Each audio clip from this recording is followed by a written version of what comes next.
What is going on, YouTube? I am Germ here. Recently, there's been a ton of talk and posts about a player over in the Korean server who's been playing Taliyah in the bot lane. They've had a ton of success to start off Season 10. They've been on an absolute hot streak. They're rank 1 in Korea with just absurd win rates, absurd LP numbers, and it's getting people talking. It's getting people really hyped up and excited about this pick. Now, this is by no means a new pick. We've seen this before. Even in competitive play over in the LCK, we've seen it paired up in the bot lane with things like Pantheon support, just engage hard CC support to help set up that entire Taliyah combo. You can absolutely one-shot people. It's really, really disgusting. But in this video, I kind of want to be talking about how this player has been able to be so successful with this pick, why it really, really works in Season 10 specifically, and why I think it's something that you guys should even try out. So let's get right into this video today, which is my Taliyah AD carry guide.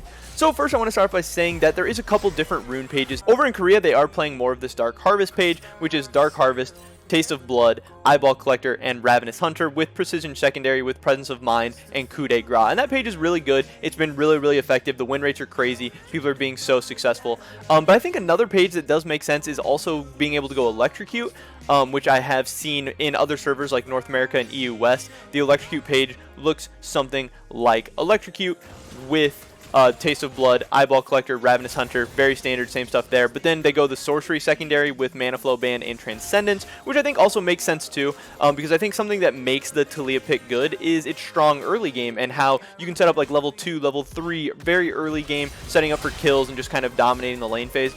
So for that reason, I think Electrocute could make a little bit of sense. I kind of prefer it to the Dark Harvest in some ways, but obviously Taliyah works really well with the Dark Harvest as well. It just increasing her damage throughout the game and helping her scale up a little bit more. But if you're looking for those early kills, which you pretty much are with the strategy, I think you would be fine with the Electrocute too. You're certainly not going to be in a bad spot. As far as the build goes, there's also a couple different builds you can go. The Korean build is the Luden's Echo into Sorks, into Zhonya's, into Rallies, and then Liandry's, and then the situational item last, whether it's Morello's or Rabadon's, or just kind of depending on how the team goes, maybe you could even go another defensive item. But there's also another build, which is GLP into Sorks, into Zhonya's, and then getting stuff like Liandry's, Morello's, and using your GLP to proc the Liandry's rather than a Rallies. I think both of these builds are very good. They're both very, very strong. I think the GLP build helps you set up your combos a little bit more, makes you a little less dependent and reliant on your support. But the Luden's Echo is also very strong, obviously, and that is a build that has been seeing a ton of success. Again, I don't really think you can go wrong with either one of these builds. I think it's a lot personal preference. Next, I want to talk about why this pick is good, why it has been played before, how you can make it work, and why it specifically is good in Season 10. So some of the strengths of Taliyah is that she has one-shot potential. She has that great combo of being able to rake people through her E and really just setting up a massive, massive one-shot. That is insane, especially when paired up with engaged supports. And if you look at the meta right now, a lot of engaged supports are very, very strong. Stuff like Leona and Nautilus are S-tier supports that see a ton of play. And when paired up with stuff like that, this combo can be absolutely disgusting, even in solo queue. And then that's not even to mention duo queue, where you can set up the perfect engages, these perfect combinations. And like something like Leona Taliyah, how do you stop that at level 2? How do you stop that at level 3? You're just going to lose. You're going to lose your flash. You're going to lose half your health. It's going to be absolutely disgusting. But it can even work in solo queue as well.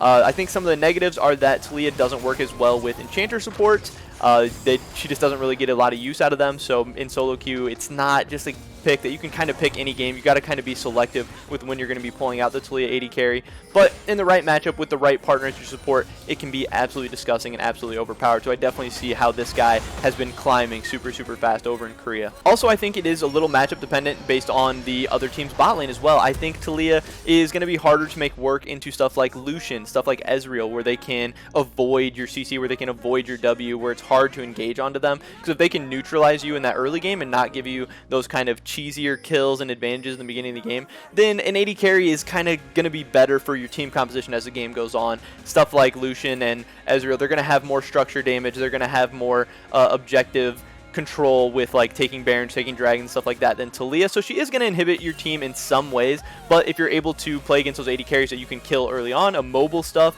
like Jinx, stuff that's trying to scale up, that doesn't want to fight early, that's not trying to be harassed and stuff, then that's where Taliyah can really shine, and that's where it can be an absolutely disgusting pick. Also, it's not going to be as good against engaged supports, like if you're playing against a Nautilus or Leona or something like that. So making sure that you can get one of those picks and then maybe ban out the other one is going to be really crucial too. Taliyah is going to be really strong in the early game and is going to be able to snowball that into mid-game, just becoming a powerhouse. Obviously, she's not going to scale as well as traditional AD carries though, so you don't want the games to go super late.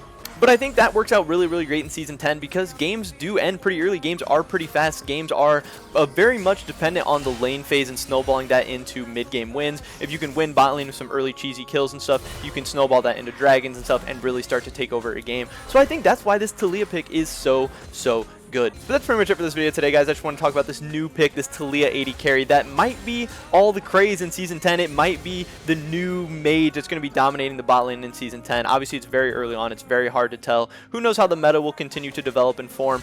But if this is a pick that you're interested in playing, I wanted to get this video out to you so you can have all that information and play it to the best of your abilities and then make that decision for yourself of what you think about this pick. But people are definitely going to be playing it recently because obviously we're always copying off Korea and doing what they do and stuff.